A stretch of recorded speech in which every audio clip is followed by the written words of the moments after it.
Welcome to big Telugu TV. ప్రస్తుతం మాతో ఉన్నారు అనలిస్ట్ రాహుల్ అయ్యర్ గారు. Hi sir. హాయ్ అండి. బాగున్నారా? బాగున్నాను. ఓకే, మనం సినిమా ఫంక్షన్లలో చూస్తూ ఉంటాం ఏంటంటే వాళ్ళని స్టేజ్ మీదకి తెచ్చి పిలిస్తే వాళ్ళకి నచ్చినట్లు మాట్లాడుతూ ఉంటారు. నిన్నటికి మొన్న ఎస్కేఎన్ గారు ఒక హీరోయిన్ పై అలానే కొంచెం బ్యాడ్ కామెంట్స్ చేశారు, మీకు గుర్తుండే ఉంటుంది.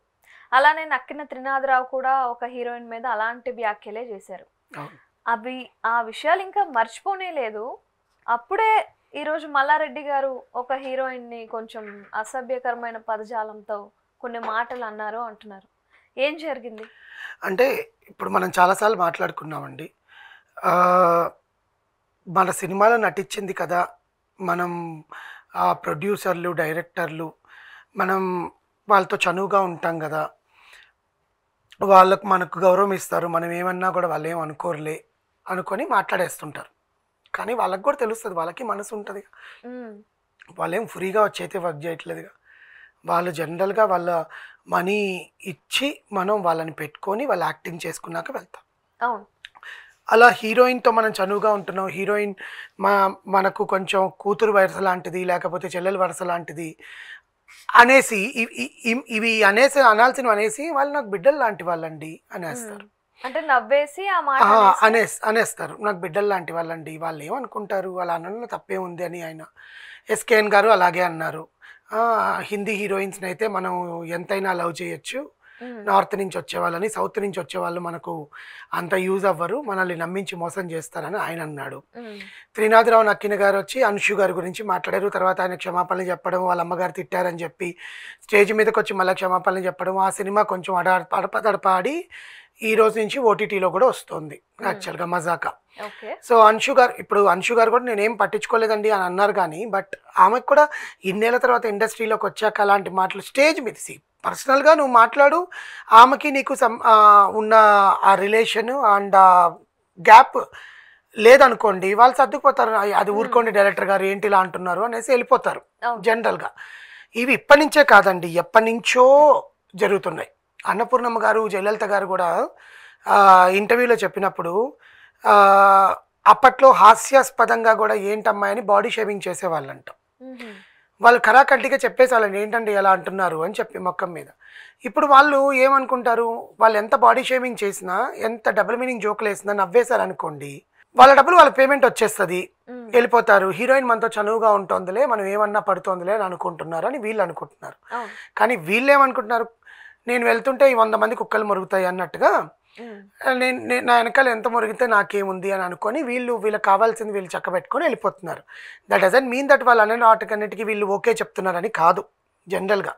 కానీ ఇలా ఒక పదవిలో ఉండి, ఒక ఉన్నతమైన స్థానంలో ఉండి అసెంబ్లీకి వెళ్లకుండా మళ్ళీ స్టేజ్ మీదకి వచ్చి నేను అసెంబ్లీకి వెళ్లకుండా ఈ ఫంక్షన్కి హాజరయ్యానని చెప్పుకుంటూ, అటు పక్కన రాజకీయ జీవితానికి యూజ్ లేకుండా, ఇటుపక్క ఎడ్యుకేషన్కి ఒక మంచి గ్రూప్ ఆఫ్ ఇన్స్టిట్యూషన్స్కి ఒక సిఇఓ అనొచ్చా లేకపోతే సంస్థ నాయకుడు, సంస్థని స్థాపించిన వాడు Mallareddy group of institutions Mallareddy గారు మళ్ళీ చిక్కుల్లో పడ్డారు, మళ్ళీ వివాదాల్లోకి వచ్చారు ఆయన పదజాలంతో.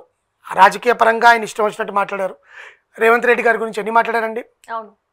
సీఎంగా వచ్చిన తర్వాత నాకు భయం వేస్తోంది, నాకు రక్షణ కావాలని చెప్పి ఆయనే కదా మాట్లాడింది. మళ్ళీ ఆయన సీఎం అయిన వెంటనే, ఇంకా సీఎం అయిపోతాడన్న వెంటనే ముందు మైక్ ఎత్తేసుకున్నారనమాట. జనరల్గా as per the election poll అసలు మాట్లాడకూడదు, ఆయన కలవడానికి ఉండదు. అప్పటి నుంచి ఆయనకి ఎక్కడ ఏమైనా అవుతుందేమో అని ఆయన గురించి తక్కువ మాట్లాడుకుంటూ అసెంబ్లీలో కూడా చాలా తక్కువగా మాట్లాడుతూ వస్తున్నారు.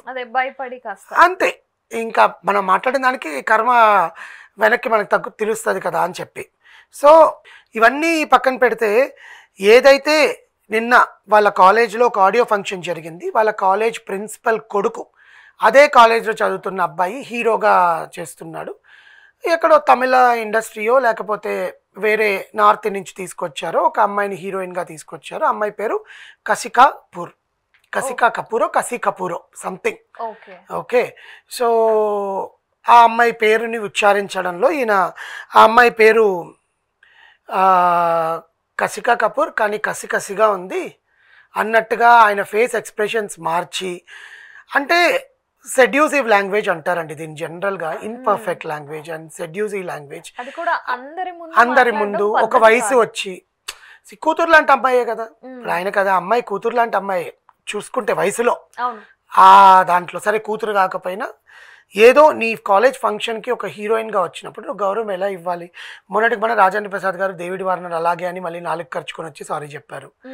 అబ్బాయిలకే అలా అంటుంటే ఎంత హర్ట్ అవుతుంటే అమ్మాయిని పట్టుకొని కసిగా ఉందని కొంతమంది మల్లారెడ్డి గారిని సమర్థించడము, ఈ ముసలోళ్ళకి దసరా పండుగ అన్నట్టు ఏంటి ఈయనకి కూడా ఆమెను చూస్తే అలా అనిపించిందా అని కొంతమంది అంటున్నారు.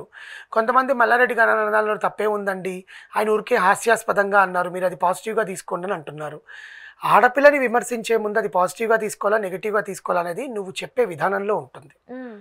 అది నువ్వు నవ్వుతూ ఏమ్మాయి కసిగా చేసావంట కదా, లేదా ఏమ్మాయి నీలో మంచి టాలెంట్ ఉందంట కదా, ఆ టాలెంట్ ఆ కసితోనే నువ్వు సినిమాని బాగా యాక్ట్ చేసావంట కదా అని చెప్పున్నా ఒక రకంగా పాజిటివ్గా తీసుకోవచ్చు. ఆ కసి అనే వర్డ్ ఆ అమ్మాయి పేరులో ఉంది కాబట్టి డైరెక్ట్గా ఈ అమ్మాయి చాలా కసిగా ఉంది అన్నట్టుగా సెడ్యూసివ్గా మాట్లాడినప్పుడు అక్కడ ముందుండే వాళ్ళు ఏమీ చేయలేక నవ్వుతూ కూర్చున్నారు. దీనికి మల్లారెడ్డి గారు ఇంక స్పందిస్తారో లేదో పక్కన పెడితే ఆయన స్పందించాలని అనుకుంటున్నాను. ఎందుకంటే ఆయన కాలేజీలో ఆయన ఫంక్షన్లో ఆయన ఏం మాట్లాడినా కూడా చెల్లుతుంది అని అనుకునే భావన ఆయనకు ఉండొచ్చు. అలా ఎలా ఉంటుందండి? మహిళా సంఘాలు ఇప్పుడు కామ్గా ఉండే ఎప్పుడెప్పుడు ఎక్కడెక్కడ దొరుకుతారా అని చూసే మహిళా సంఘాలు అన్నీ కూడా ఒక్కసారిగా పైకి లేచి మల్లారెడ్డి గారి మీద దుమ్మెత్తి పోస్తున్నాయి. అసలు ఎలా మాట్లాడతాను ఆడవాళ్ళ గురించి, అంత చీప్గా మాట్లాడతావా? చీప్ అని కాదు, ఒక పొలిటికల్ పర్సన్ అయ్యింది. ఒక పొలిటికల్ పర్సన్, సామాజిక విలువలు తెలిసిన అతను, సమాజంలో ఆడవాళ్ళ మీద ఎన్ని అత్యాచారాలు జరుగుతున్నాయి, ఎటువంటి విధమైన ఇలాంటి సెడ్యూసింగ్ లాంగ్వేజ్ ఆడవాళ్ళు ఇబ్బంది పడుతున్నారని తెలిసిన వ్యక్తి స్టేజ్ మీద ఇంకొక ఆడపిల్లని చూసి కసిగా ఉంది అని అనడం చాలా ఇబ్బందికరమైన విషయమే. అది అతని వరకు తప్పు కాకపోవచ్చు. నేను అలా సినిమాలోనే చాలా పదజాలం వాడుతున్నారు, నేను స్టేజ్ మీద మాట్లాడితే తప్పేంటి? ఇప్పుడు సింపుల్గా అలాగే మాట్లాడతారండి. ఇప్పుడు జబర్దస్త్ ఇలాంటి షోస్లో సెన్సార్ ఎందుకు లేదు? ఇలాంటి కన్నా దారుణమైన వర్డ్స్ మనం వింటున్నామా లేదా? నేను ఇక్కడ ఆయన సపోర్ట్ చేయట్లా, జనరల్గా ఆయన చెప్పుకొచ్చే ఆన్సర్ ఇలాగే ఉంటుంది, ఆయన సమర్థించే వాళ్ళు కూడా ఇలాగే మాట్లాడతారు కూడా. ఈవెన్ కామెంట్స్ లో కూడా ఏమంటున్నారంటే ఇప్పుడు మల్లారెడ్డి చేస్తే తప్పు అంటున్నారు, కానీ బాలకృష్ణ వయసు వాళ్ళు లేకపోతే నాగార్జున వయసు వాళ్ళు కూడా చాలా షోలలో అలా సరదాగా మాట్లాడుతూ ఉంటారు, లేకపోతే స్టేజ్ మీద మాట్లాడుతూ యు సో హాట్ అన్నారు ఒకసారి మన బిగ్ బాస్ అన్నారు, మళ్ళీ శోభితా తులిపలాలు కూడా అన్నారు. That is what I'm telling అండి. ఇప్పుడు మల్లారెడ్డి గారు వివాదాల్లో పడతారు, ఆయన పదజాలం కొంచెం మాట్లాడేటప్పుడు ఇబ్బందికరంగా ఉంటుంది, ప్లస్ హాస్యాస్పదంగా ఉంటుంది. ఆయన మాట్లాడేది కూడా కొంచెం ఆయన స్లాంగ్ ఎలా ఉంటుందో మన అందరికీ తెలిసిందే. వీటన్నిటిని బేస్ చేసుకొని ఆయన సెడక్టివ్ లాంగ్వేజ్లో మాట్లాడారు అని అంటున్నారు. కానీ జనరల్గా అలాంటి పదాలు ఒక ఆడపిల్ల మీద యూటిలైజ్ చేయకూడదు, ఎక్కడ కూడా.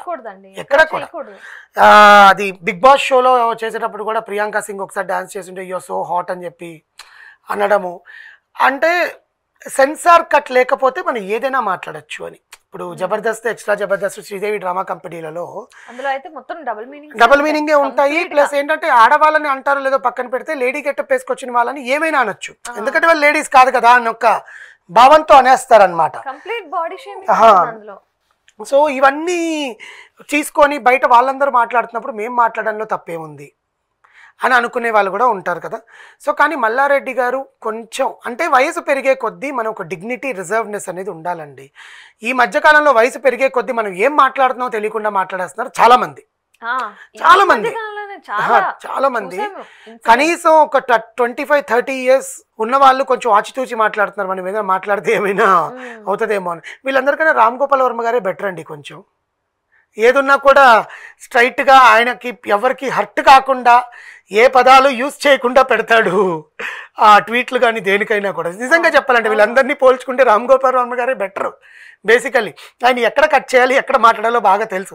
ఆయనకుంటాయి సెన్సార్ కట్లు, ఆయన చేసేదే సెన్సార్ ఇవ్వలేని అన్ని చేస్తారు కానీ, బట్ ఆయనకు సెన్సార్ కట్లు వేసుకునే చేస్తాడు. జనరల్ గా కూడా ఫుల్ నేమ్ పెట్టకుండా ఫస్ట్ అక్షరం పెట్టడం ఈజీగా, అంటే జనాలకి అర్థం అవ్వాలి అది ఏంటి అనేది, అవతల వాళ్ళు హర్ట్ అవ్వకూడదు. ఇప్పుడు మనం ఒకరిని ఎప్పుడు దూషిస్తాము, వాళ్ళ వల్ల మనం హర్ట్ అవుతాం కాబట్టి, వాళ్ళ వల్ల మనకు నష్టం జరుగుతుంది కాబట్టి మనం దూషిస్తాము. అలాంటిది వాళ్ళ వల్ల మనకు నష్టం జరగకుండా ఏమైనా మాట్లాడినా కూడా ప్రాబ్లం లేదు. ఇప్పుడు ఆ హీరోయిన్కి ప్రాబ్లం లేదు కదా సార్, మీకేంటి అంటే మన సల్మాన్ ఖాన్ గారు చెప్పినట్టు హీరోయిన్ నాకన్నా 30 ఏళ్ళు చిన్నన ఈ 30 ఏళ్ళు చిన్ననో ఎంతో చెప్పారు కదా ఆయన. రష్మిక మండన్నకి వాళ్ళ ఫాదర్కి లేని ప్రాబ్లం మీకేం వచ్చింది, నేను తక్కువ నాకన్నా వయసులో తక్కువ హీరోయిన్లతో చేస్తే, నాకన్నా తక్కువ వయసుకున్న వాళ్ళ హీరోయిన్స్తో చేస్తే మీకేం ప్రాబ్లం వచ్చింది అని ఆయన అన్నారు. ఆబ్వియస్లీ హీరోయిన్కి ప్రాబ్లం లేదు, హీరోయిన్ ఫాదర్కి ప్రాబ్లం లేదు. చూసేది జనాలే కదండి, చూసేది మేమే కాబట్టి మాకే ప్రాబ్లం ఉంటుంది. సో మనం క్వశ్చన్ చేస్తాం. ఇప్పుడు సినిమాల పరంగా మాట్లాడుకుంటే నిజంగా చెప్పాలి అని అనుకుంటే వాళ్ళ వయసుకి తగ్గ హీరోయిన్స్ని తీసుకుంటే మళ్ళీ డబల్. ఇప్పుడు మాధురి దీక్షిత్ గారిని తీసుకోవచ్చు, శిల్పా శెట్టిని తీసుకోవచ్చు, రాణి ముఖర్జీ గారిని తీసుకోవచ్చు. Why only the youngest heroines ఎందుకు అంటే సల్మాన్ ఖాన్ అందరు హీరోయిన్స్తోనూ డాన్స్ చేశాడు. తెలుగులో కూడా అలాగే ఉంది. ఇప్పుడు వెంకటేష్ గారు కొంచెం పందా మార్చారు.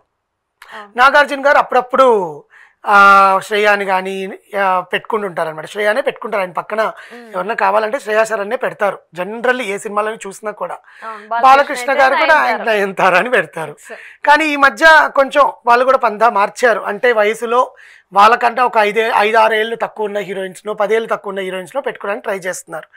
చిరంజీవి గారు ఎట్ లాస్ట్ ఇప్పటికైనా కొంచెం ఆలోచించి నాకన్నా తక్కువ వయసులో ఉండే హీరోయిన్స్తో నేను డాన్స్ చేయడం బాగుండదు, నాతో పాటు ఆల్రెడీ యాక్ట్ చేసిన హీరోయిన్స్ అయినా పర్లేదు వాళ్ళనే పెట్టండి అని చెప్పి త్రిష గారిని తీసుకోవడం జరిగింది విశ్వంబరాలో. నేను అనేది ఏంటంటే వయసు పెరిగే కొద్దీ కూడా మనం మాట్లాడే పదజాలం వల్ల అవతల వాళ్ళు బాధకరంగా ఉంటుంది, బాధపడే స్టేజ్కి తీసుకొస్తాం. అంటే మన ముందు వాళ్ళు నవ్వుతూనే ఉంటారు, అబ్బాయి ఈయనేంటబ్బా ఇలా అనేసాడు, ఇంత చీపా. ఇప్పుడు అమ్మాయి భాష రాని అమ్మాయి, అంతే కదండి. డేవిడ్ బోనర్కి అదే జరిగింది, ఆయనకి భాష రాదు, పాపం ఆయన నవ్వుతూ ఉన్నాడు, ఏం మాట్లాడుతున్నాడు. అమ్మాయికి వెళ్ళి అమ్మ నిన్ను ఇలా అన్నారా, అమ్మాయికి ఆబ్వియస్లీ అడుగుతుంది ఎందుకు వీళ్ళందరూ నవ్వారు, did he commented on me or something else అడిగినప్పుడు అక్కడ ఉండే వాళ్ళు కవర్ చేయొచ్చు. బట్ ఆ న్యూస్ ఎక్కడెక్కడో వాట్సాప్లోకి వెళ్ళి అక్కడెక్కడో వెళ్ళి ఆ హీరోయిన్కి చేరి నిన్ను ఇలా అన్నాడు సెలెక్టివ్ లాంగ్వేజ్లో అని అన్నాడు అని తెలిస్తే ఇలాంటి చీప్ ఫంక్షన్స్కి నేను వెళ్ళానా అనేది కూడా వస్తుంది, ఆబ్వియస్గా వస్తుంది, ఎవరికైనా వస్తుంది అది. సో కొంచెం వీళ్ళు ఒళ్ళు జాగ్రత్తగా పెట్టుకొని దగ్గర పెట్టుకొని మాట్లాడేటప్పుడు వచ్చారు ఫంక్షన్లో హుందాగా మాట్లాడండి, మీకుండే స్థాయిని తెలచండి. మీరు ఒక రాజకీయ నాయకుడు, అసెంబ్లీలో 10 మందిని మీరు శాసించే స్థానంలో ఉన్నప్పుడు ఎంత హుందాగా ఉండాలి, ఎంత డిగ్నిటీతో మాట్లాడాలి. దట్టు ఒక గ్రూప్ ఆఫ్ ఇన్స్టిట్యూషన్స్కి ఒక chairman, how dignity you have to maintain it. చిల్లరగా ప్రవర్తిస్తే జనాలందరూ ఇట్లాగే విమర్శిస్తారండి. సో ఆయన ఇక్కడికైనా మారతాడేమో చూద్దాం. Thank you so much.